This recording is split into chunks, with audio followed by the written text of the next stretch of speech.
we've got an emergency here. We've got an emergency. But this is not a drill. It's a hammer. Yeah, I ordered this online, but they had to mail it to me. All right, I'll put it down. That's right. They had to price it per pound. Hammers. Yeah. I totally nailed it. I get it. Totally nailed it. All right, let's do a quick AP test question since you guys are stuck at home and having so much fun.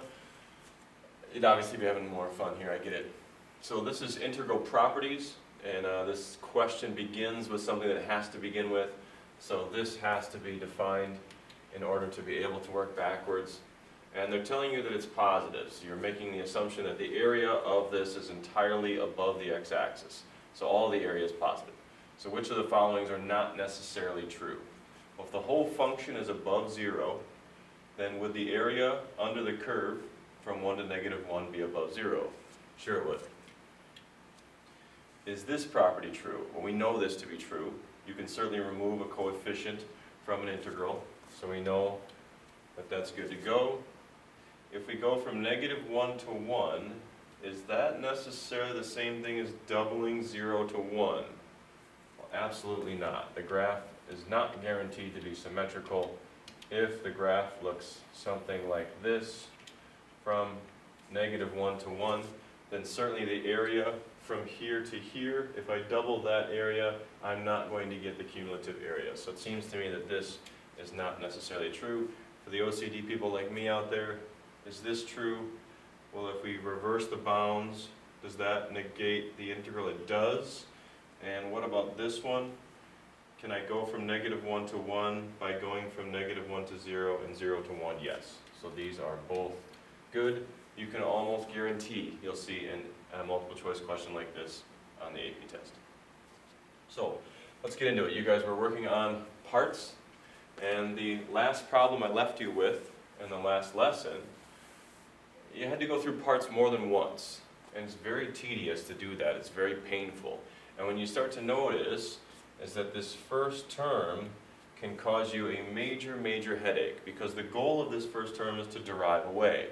So if we want this to derive away, that could take us a while.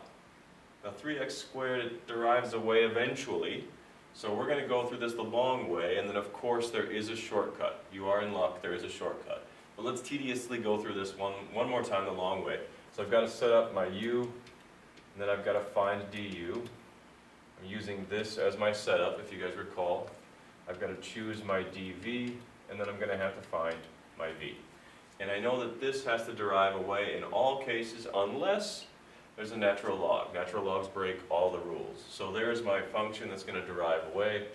I know I want 3x squared, and I know this will be 6x dx. This is really du dx equals 6x, and we move the dx to this side. So dv is going to be regular sine of x. That's pretty convenient. The derivative of the sine is the cosine. The antiderivative is the negative cosine of x. And now we fill in the blanks. So u times v, -3x squared cosine of x minus the antiderivative of. And now we've got v du. I'm going to put this negative sign out front and make this a plus. So now I've got 6x cosine of x dx, and this was round number 1. It looks like we got to do round 2. We do round number 2 because this is still a product, so we have to undo the product rule. Be very careful when you're doing this. You don't ever want to get caught flip-flopping your relationship. So if you chose u to be this piece that's deriving away, hopefully that's pretty clear that that has to be the case as you follow up with round 2. So now I'm starting with 6x, and du is 6 dx.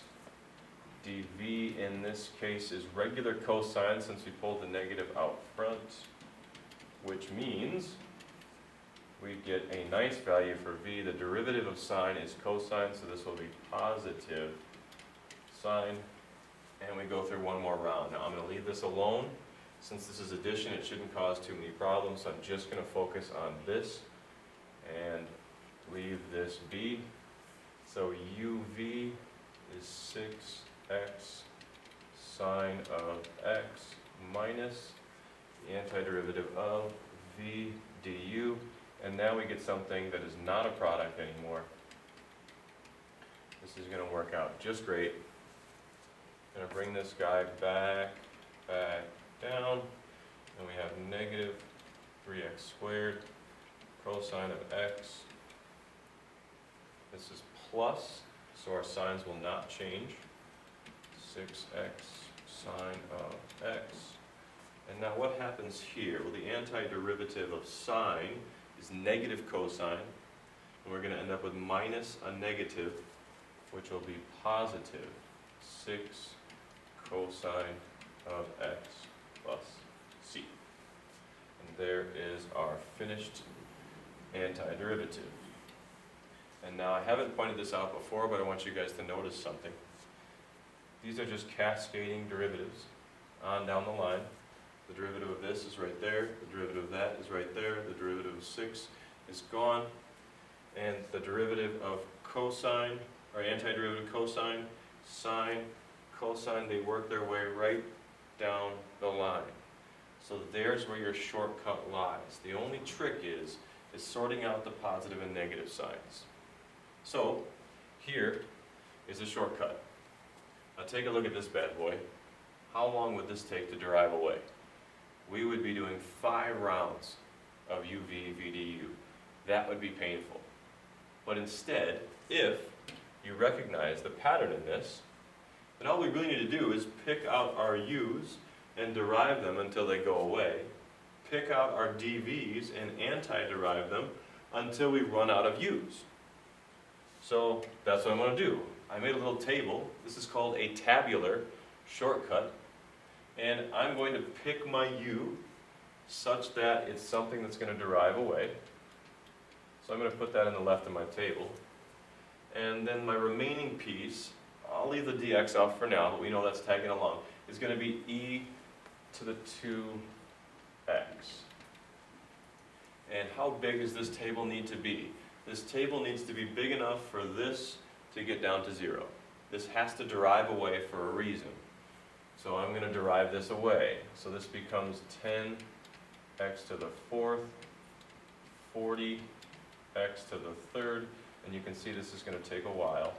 120x squared, 240x, we're almost there, 240, and then finally, the last step we need, this has to derive away completely, we get 0. But that was pretty fast. It's just accumulation of power rules, way faster than having to write out uv minus v du.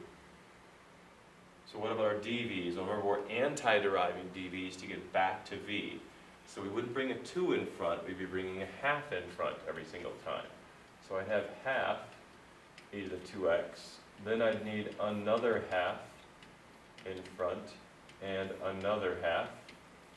And I just keep going.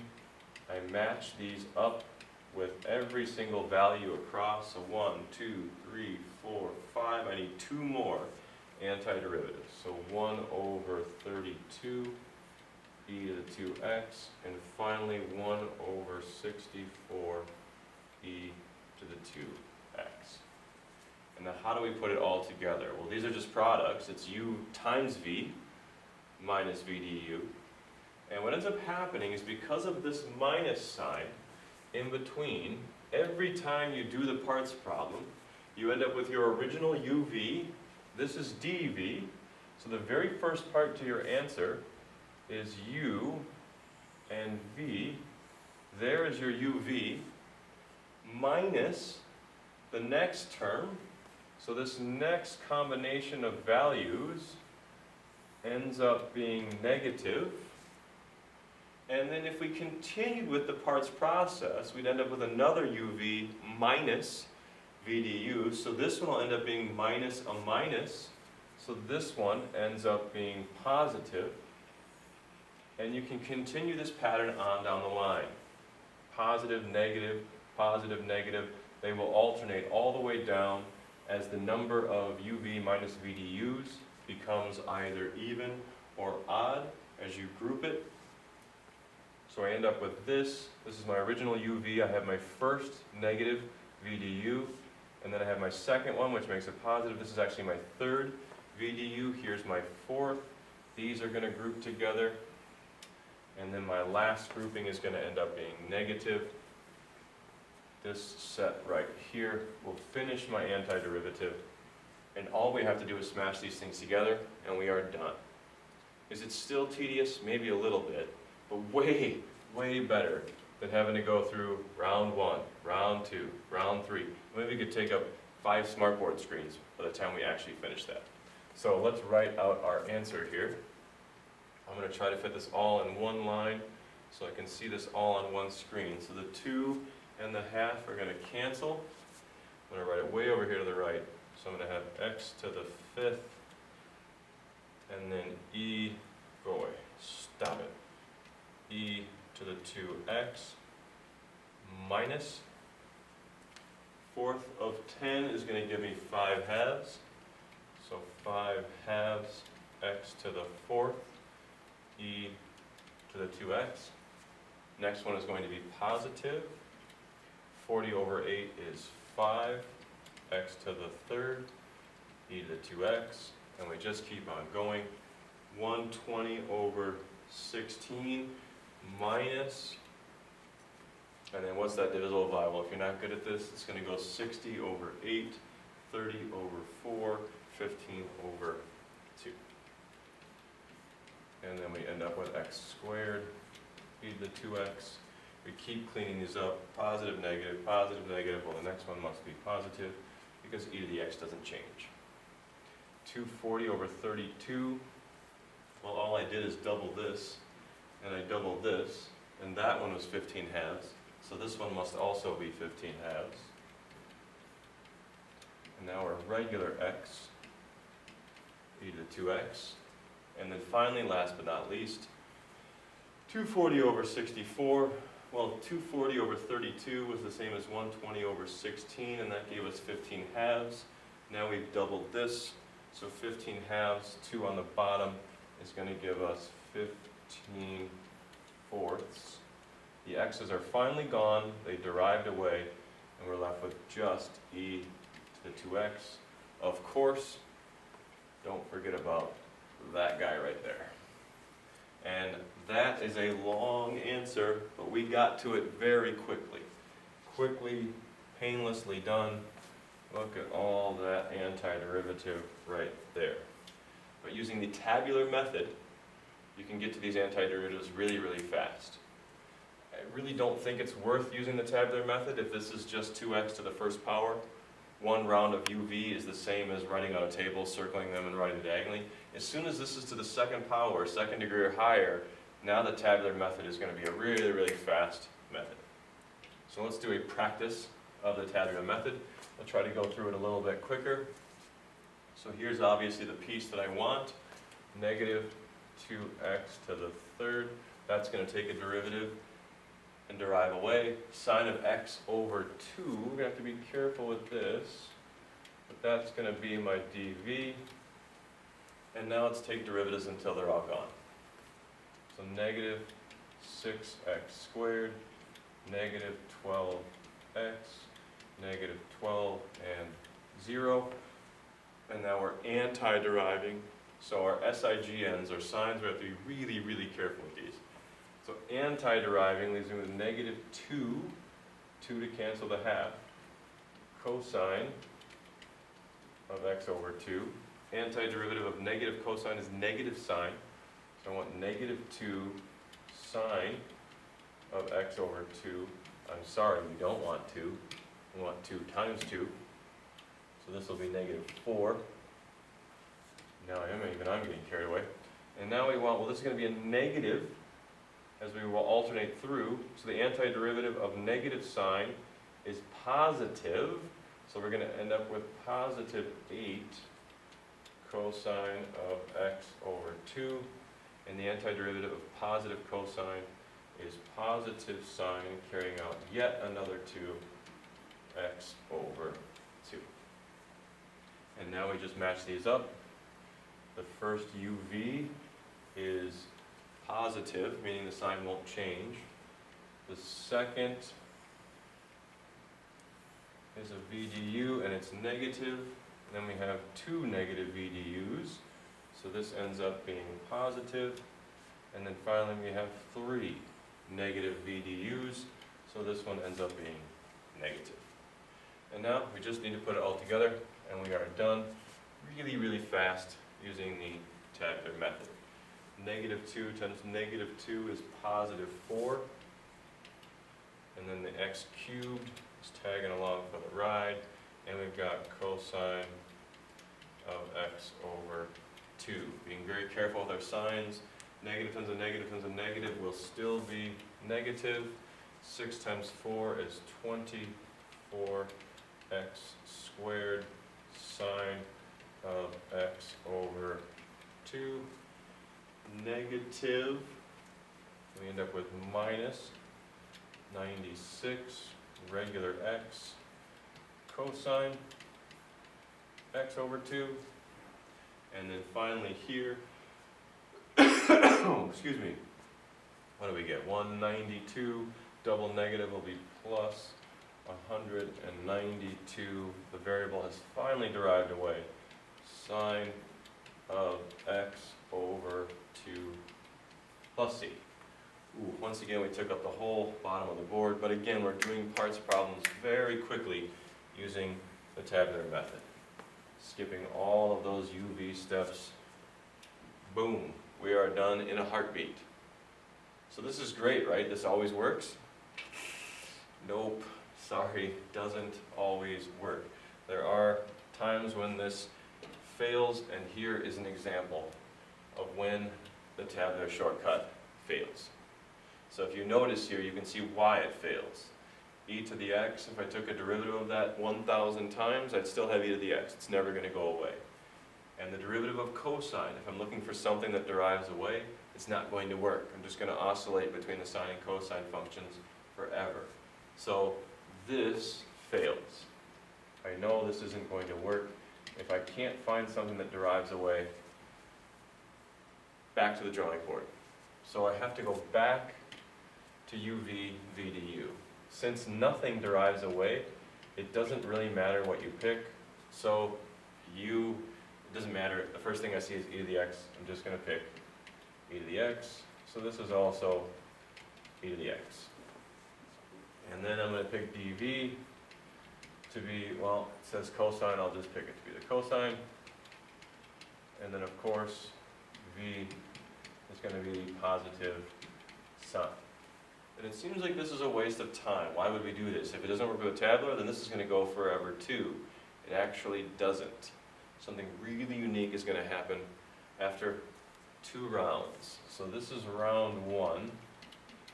This is called the unknown integral because you could go forever and never know what it's equivalent to unless we notice the algebra, which I'll get to in a minute. So uv is going to be e to the x sine of x minus v du takes me back to this, but now I'm dealing with the sine. Okay, so we'll do round 2. Mr. Young said that's all we should have to do. Let's see what happens. So we do round number 2. We'll do the same procedure. There we go. And there we go. Okay, well then dv is going to have to be the sine this time. The derivative of sine is positive cosine, so the antiderivative is negative cosine. Here's one place we're going to have to be really careful. This is subtraction. So I'm going to be super cautious here as I bring this down. E to the x sine of x minus, and now all of this is for just the integral. So I'm going to open up a bracket so that I'm doing this correctly. So I'm going to have uv negative e to the x cosine of x, since it's negative cosine, minus, and now v du, well this this was minus, I'm going to pull this negative out front and make it positive. E to the x cosine of x dx.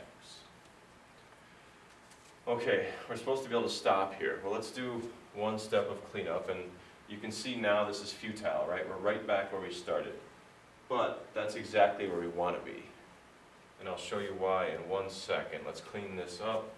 So I'm going to get e to the x sine of x plus, minus a negative, e to the x cosine of x. And this will now be minus, after I distribute this minus sign, the antiderivative of this guy times this guy. All right, well, that seems like just repetitive gibberish, but remember what the rule is. The rule says uv minus v du equals, we started this under this premise. U dv is what we set up, and then we solved for the rest. So what we're looking at right here is this part of the equation. This is uv minus v du. That's what we set up.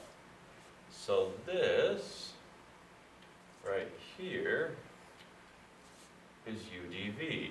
Well, I'm going to bring this back and finish the equation.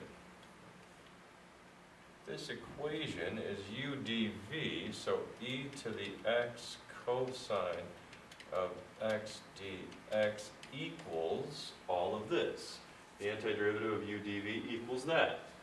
Well, now we have an algebraic equation, and this is a like term with this.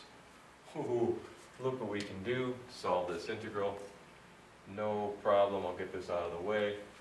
I'm going to add this to both sides. I'm going to add the antiderivative of e to the x cosine of x on the right. I'm going to add one over here on the left. This is an equation, so this is perfectly legal. And what do we get on the left side? We get 2 e to the x cosine of x dx equals, this is now gone. So we're left with all this stuff, and we only have one algebraic step left, and we are finished. I didn't want the answer to 2 of these. I just wanted to know what this equaled. And now by dividing both sides by 2, I know exactly what it equals. The 2's cancel, and the original integral that I wanted to solve for is right there. There's the answer, plus c. We have solved for the unknown integral. And these are always the same. You always have to do 2 rounds. You will always end up with the original after the second round. The only thing that can make these really challenging is if you start to throw in e to the 3x and the cosine of 1/6 x or something like that. It gets really tricky to keep track of all your coefficients. This step right here is critical. And you keep your parentheses and distribute your minus sign. So there we go. That is the one instance when the tabular method does not work. If you see a natural log, I would strongly encourage you not to use the tabular method. Natural logs make problems for everything. Just let u be the natural log and go from there. Natural logs break all the rules. So if you guys were in class, I would have you work on this, problem set number 4. Since you're not in class, I'm leaving it at your leisure to practice some of these or do none of these, depending on how confident you are. But these are all a little bit of parts practice. Some of them are tabular, some of them are just your standard UVs. I mixed in some LNs, and there is one unknown integral on here as well that you cannot apply the tabular method to. So I'm not going to stand up here and do every one of these and spend a half an hour writing them out. I already did that. So here are the problems, 1 through 10, and here are the solutions. So number 1, I did a standard uv, x derives away, roots will never derive away. Be very careful. This is to the 1/2 power, it goes up to the 3/2, which is where this answer came from. Number 2, since ln's break the rules, I let u be the ln of x instead of picking x. Worked out really nice. Same thing if I jump to number 4, I let u be the ln of x instead of using my power. Be really careful. I have to pick everything when I do a parts problem. So I had to pick 1 over x to the 5th as my dv. I couldn't just pick x to the 5th. That would not include the fraction. Huge difference between parts and u sub in that way. All right, then I got to number 5 and I saw an x squared. A tabular seemed to make more sense to me. And then in number 6, I did not do a tabular because I saw one of these nasty little guys again. So I picked ln. 7, x squared, it's higher than 1, I did a tabular. There's the unknown integral, I put this on the next page. And then there is number 9 and number 10. This is just to the 1st power, I did a standard uv there. And then number 10, there's another ln. So again, I let u be the ln. Always breaking the rules, those darn natural laws. Alright, so there they are. These of course will be on the notes also. But if you guys try some of these, 1 of these, 2 of these, it's up to you. Certainly don't have to do all of them, I would try a couple. And here is the unknown integral. This is an example when you have to be kind of careful with your coefficients. But here's round 1 completed. There's round 2. You see my brackets after the subtraction. And then in this case, what I wound up with after round 2 were all these 2's tagged along. So when I added this integral to the other side, this 2 canceled, and this 2 cancels these 2's, and you don't end up having a fraction anymore. You end up with a really pretty answer at the end. Alright, so there is my unknown integral example, and by now you guys are probably all partsed out. Well, part of you. U or V. Okay, alright. There we go. So this is your next job. Here's when they are due to Google Classroom now since we're online. So get this in by midnight or by midnight. That's it. I'm out.